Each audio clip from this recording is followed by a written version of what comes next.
balita. Ang akin ho makakausap ngayon at makakakwentuhan sa radyo ay si Undersecretary Aboy Paraiso. Siya pong Executive Director ng Cybercrime Investigation and Coordinating Center o CICC, mga kapuso. Muli, babala natin to sa mga nagpapakalat ng mga peking video patungkol sa naganap na pamamaril sa isang eskwelahan dyan po sa Zamboanga City. Okay, ang aking makakausap ay si Undersecretary Aboy Paraiso. Sir, magandang gabi na po sa inyo. Ako, malungkot na gabi, Kuya Rene, no? Oo, Karine, oo nga. sa ating mga tagapanood at taga-subaybay, tagapakinig. Unang-una, pinapaabot ko ng aming ahensya ng buong CICCO ang aming pakikiramay sa lahat ng naapektuhan, lalong-lalo na ho doon sa mga nasawi dito sa trahedyang nangyari sa Zamboanga. Opo, opo. Mga estudyante, pakikwento na nga po ninyo, sir, kung ano ba talaga nangyari, ano ang pinag-ugatan ng pamamaril o kung ano man ang latest development ng balita na ito ay So, pinagkakaloob ko na po sa inyo. maraming salamat, Karine. So, kakatapos ko lang ho at kakakausap ko lang ho sa head ho ng ating PNP-ACG, Mhm. ang ating kaibigan na si General Wilson Asueta, na sila naman ho ang talagang pangunahing nag-iimbestiga dito Correct. sa shooting sa Zamboanga. Na balitaan natin na we're still waiting for the warrant po para maimbestigahan natin yung mga devices nung mga gadgets ng bata. Aha. Titingnan natin kung ito ba ay NVE or may tasking. Pero sa unang investigasyon ho ng ating PNP-ACG, ang sinabi ho nila, ang lumilitaw na dahilan, panimulang ang initial reports ho nila Apo. is itong bata to ay isang grade cautious na bata na nagalit sa isang guro dahil binagsak ho siya. So, tapos Mm. nakuha at dahil doon sa galit niya, kinuha niya yung mga firearms na inisyu sa kanyang ama na isang kawanay rin ng ating pamahalaan. At yun ang ginamit dito sa school shooting na to. Kawani ng ating pamahalaan, bakit po nakabaril? Anong klase pong ahensya ng gobyerno siya kabilang? Allegedly from the reports, Karina, and we still have to verify, the father is from the Bureau of Customs, isang port official po. Okay, okay. Ilang taon ho yung bata na namaril? 14 years old pa lang, Karina. So, Wow. yun yung inaano nga natin. Sa kawayang palad din, na pati ho yung suspect, pati ho yung namaril, nasawi rin dito sa insidente nito.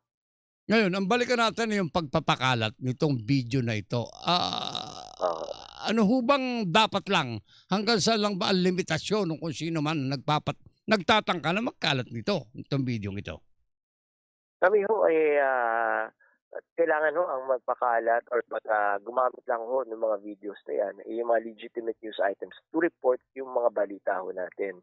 Lahat ho na nag-share at lahat ho na ng videos na nag-share, ang ginawa ho namin, kinausap na ho namin yung mga platforms because it violates yung content. So, yung Oo. mga community standards din naman ho ng mga platforms na to, napa-take down na ho natin itong mga both yung original video at saka yung mga re-uploaded videos nung mismong live stream nung namaril ho.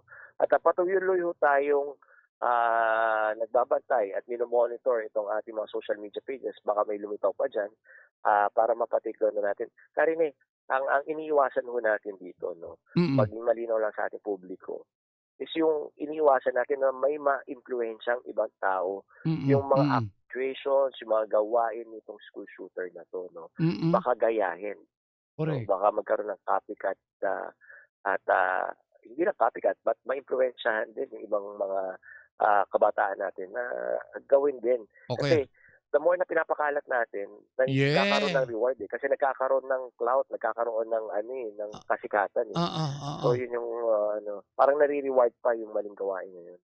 That's correct. But anyway, ang dapat dito siguro, ano na ma-take down na yung video o mayroon na ba nag-attempt na gumawa nito o nagawa na? Naku, nagawa na ho natin, Karine. At ito rin naman, this is a call to action, no, at sa ating mga kababayan, no. Kung may mahanap pa kayo at mahagilap po kayo, huwag po kayo mag-atubili na i-report po sa amin sa CICC para mapa-take down kaagad natin at patanggal natin at linisin natin yung internet natin sa mga videos na hindi lang it violates the senses but it can influence also yung mga kabataan natin.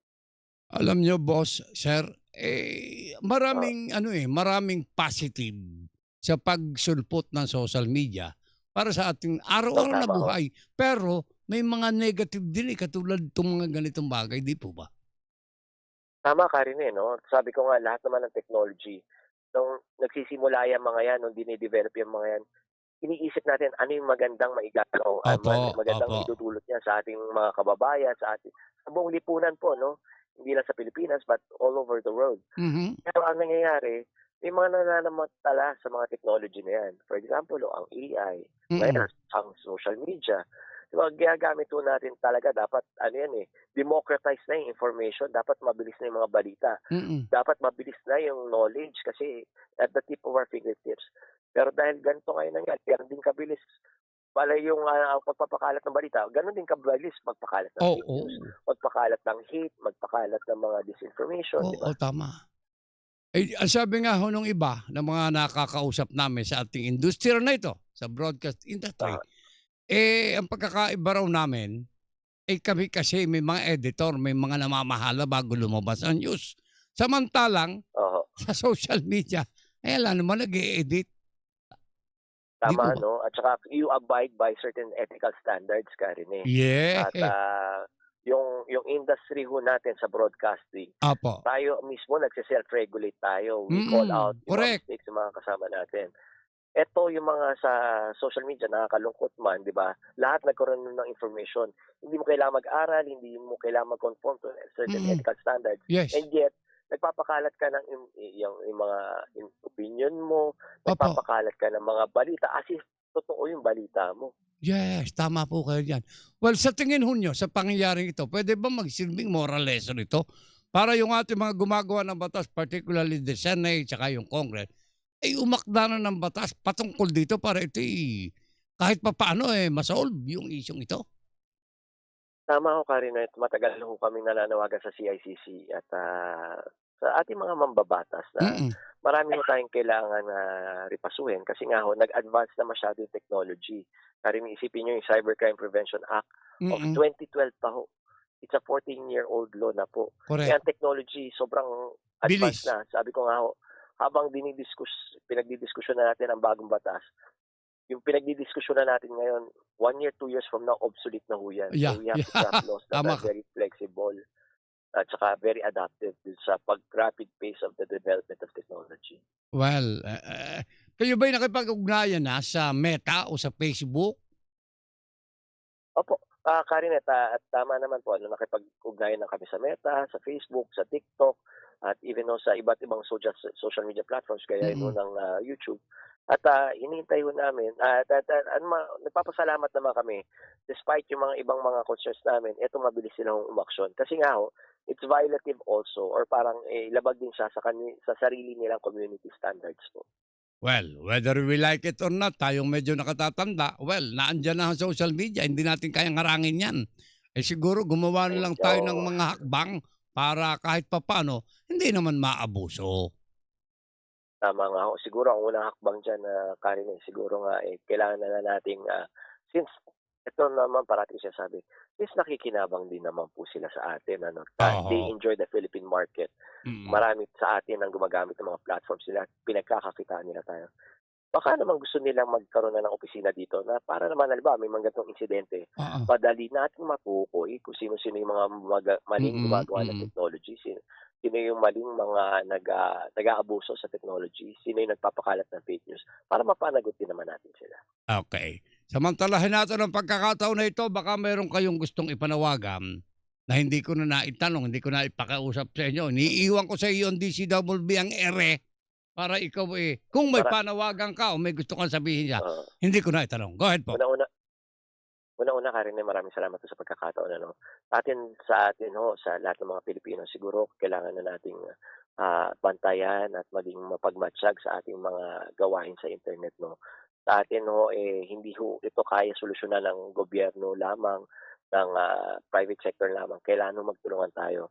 At siyempre itutuon ko na rin ho ang aking mensahe sa ating mga magulang. Ah, Alam natin minsan mahirap ng habulin or intindihan ng mga anak natin na nandiyan na sa internet. Pero kailangan bantayan ho natin sila. Parang gaya ng pagbabantay natin kung nasa playground sila, nasa kalye sila. Ganon din ang pagbabantay dapat natin kung nasa internet ho sila, kung sino man nakakausap nila, anong ginagawa nila. No? Yun lang, Karinet. Maraming salamat po sa pagkakataon. Thank you very much din po, Undersecretary Aboy Paraiso, ang Executive Director ng Cybercrime Investigation and Coordinating Center o CICC. Nagatid sa